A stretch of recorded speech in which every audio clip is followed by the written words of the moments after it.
our children. Amen. Amen. Congregation, let's come together in this gospel that we have read from Matthew. And we're going to consider the calling that is extended to us by the circumstances that the infant and toddler Jesus found himself in, these dire circumstances. Here we are at our first Sunday of Christmas, 5th day of Christmas, and even though, because of how things are culturally, it feels like Christmas is largely over, we understand in the mode of the church that we aren't even halfway there yet, really. We're at day 5, and we celebrate 12 days of Christmas in the church. And I encourage you to find some way to remain at the manger in this time. Don't allow yourself to be booted out because the sales are over or something like that. And we kind of rush into Christmas, and there's this preparation, and there's heightened expectations, many of which don't have all that much spiritual value to them. And then it seems as soon as Christmas actually hits, we want to leave it, just drop it and run. Maybe today's text is one of those reasons. It's a very hard text to take in. But I encourage us today to sit a while at the manger and to dwell in this season of the birth of God's Son, and to receive in more than a momentary fashion the gift that this season brings to us. And so I commend you for being in worship today. I commend you for waking up today on a very foggy day and making your way through the fog, not only the fog of the weather, but just through the fog spiritually that seems to dampen our spirits. And here you are to worship and to serve. God bless you for that. This morning, we are holding all kinds of people in prayer as we worship. We're remembering Sandra's brother Al. She asks for continued prayers for him as he nears the conclusion of his earthly life. We're asking for continued prayers for Lisa's mother-in-law, for Dwayne's mom, as she moves toward the conclusion of her earthly life. You'll remember that on Christmas Eve I mentioned someone named Bob Seifert. And I mentioned that he was coming near the end of his life here on earth, and that has happened. His funeral will be at Bayshore Lutheran on Friday. We ask for prayers for his family. And we hold up the sick, yes? Those who are suffering with illnesses. We have a baby in the congregation, Zakai, who's had pneumonia.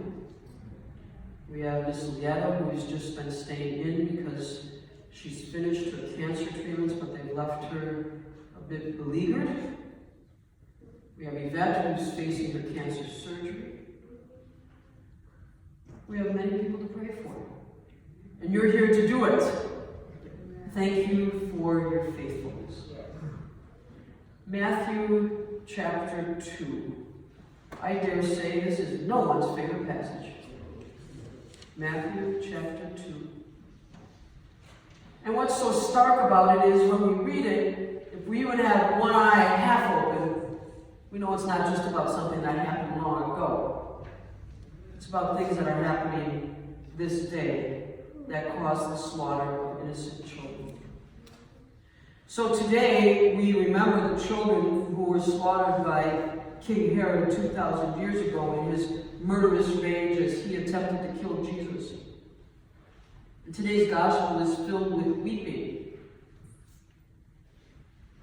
Christmas or not, life is filled with weeping. And we have to find some way to be at the manger and at the cross and at the empty tomb in the midst of the weeping that is a part of our lives. I would say, I think without qualification, that the death of a child tops the list for weeping, doesn't it?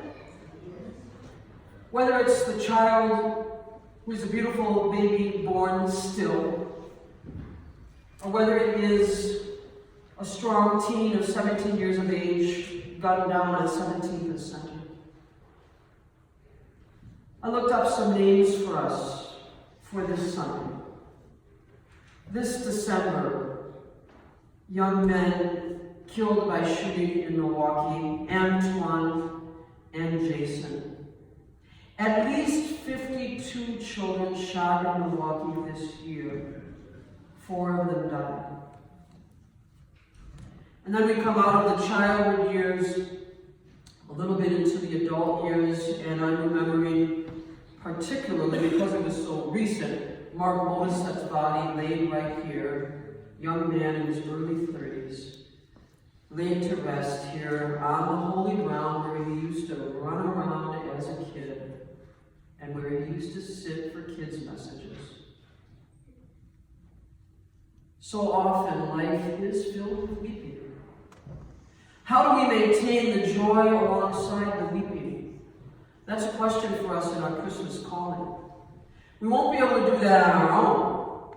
If we just absorb the news that is around us, the bad news that is around us, all we would be left with is our weeping.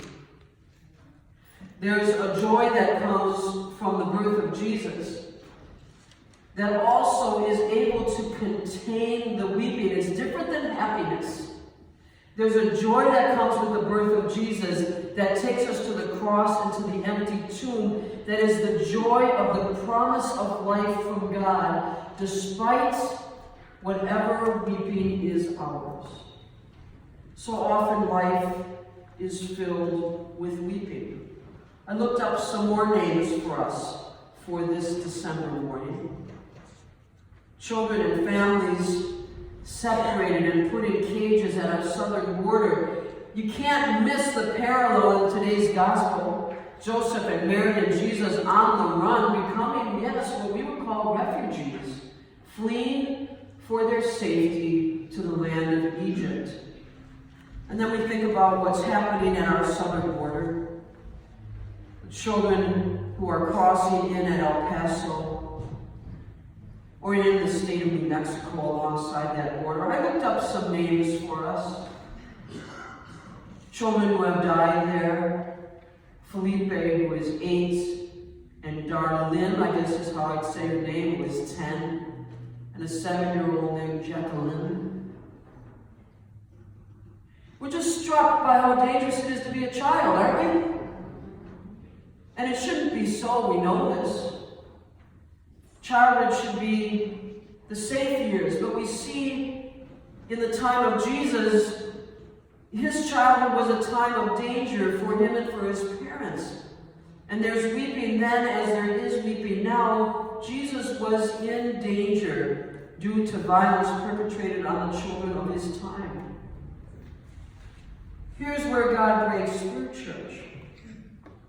Right into the suffering, God breaks through. In the birth of Jesus, God enters the suffering of every child who has ever suffered, be it on 17th and Center, at Children's Hospital in the ICU, or at our southern border.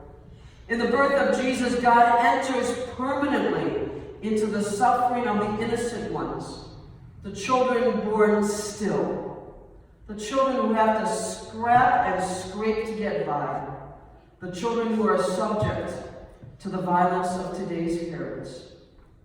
In the birth of Jesus, God identifies for all time with every child who has suffered in every time and in every place in all of human history. And that includes, by the way, the child that is within you.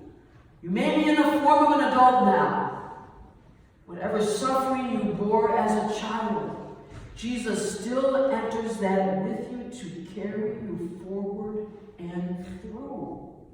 And that's how we as adults become empowered to stand in protection for our children. God opens up this manger, Hephatha. God opens up this manger to every child who is in danger, who has suffered abuse and neglect. In the birth of Jesus, God opens up the manger for every child who was born a slave or made a slave. In the birth of Jesus, God opens up the manger for every child whose dreams were taken, whose bodily safety was violated, whose spirit was crushed. God knows what it is to be a child in danger. Jesus knows what it is to be on the run for your life when you're a toddler, for heaven's sake.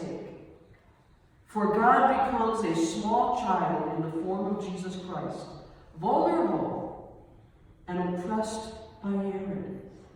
In the birth of Jesus, God moves into the manger, moves into life with us, and then moves toward the cross, and then moves from the empty tomb. There is the joy, it's the promise of resurrection. In the birth of Jesus, we don't only have the suffering, we have also the hope of resurrection for the infants Herod slaughtered back then, and for the children who are harmed here and now. You see that pathway, manger to cross to tomb, and from the tomb, the ultimate gift of the resurrection hope.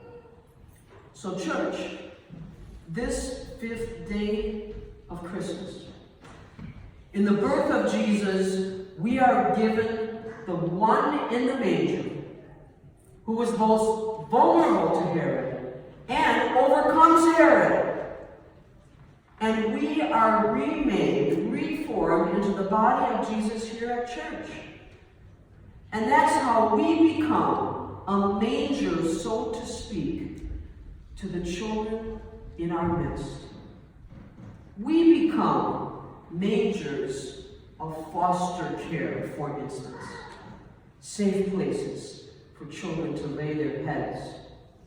Safe places for children to come home to after school.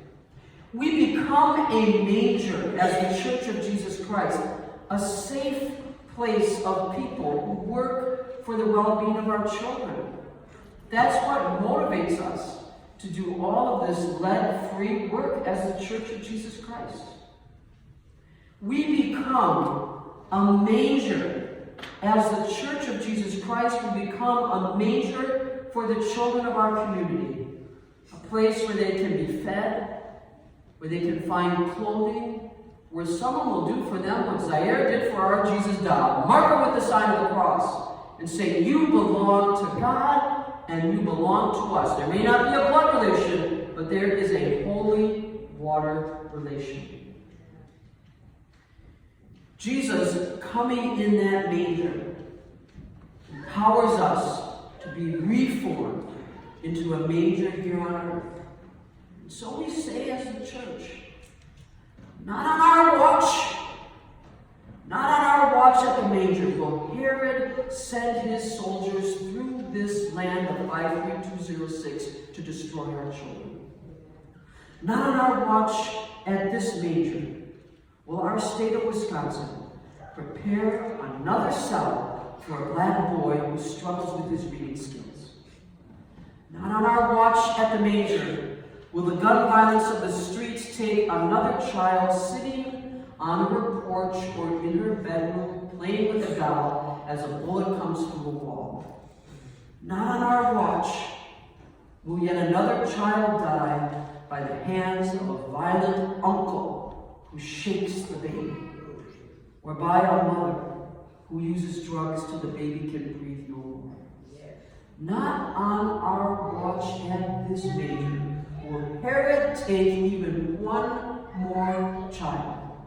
That's our calling, isn't it, church? That's our calling this Christmas.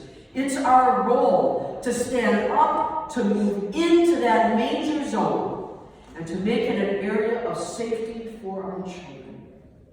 By the power of the Lord who was born in a manger, by the power of the Lord who went to the cross, by the power of the Lord who rose from the tomb, by the power of our Lord Jesus, Hephatha, we will stand in the gap for God's beautiful, wonderful blessed children. Amen. Amen. May the peace of God, which passes our human understanding, keep our hearts and our minds in Jesus Christ. Amen. Our hymn is number 293. Please stand for 293.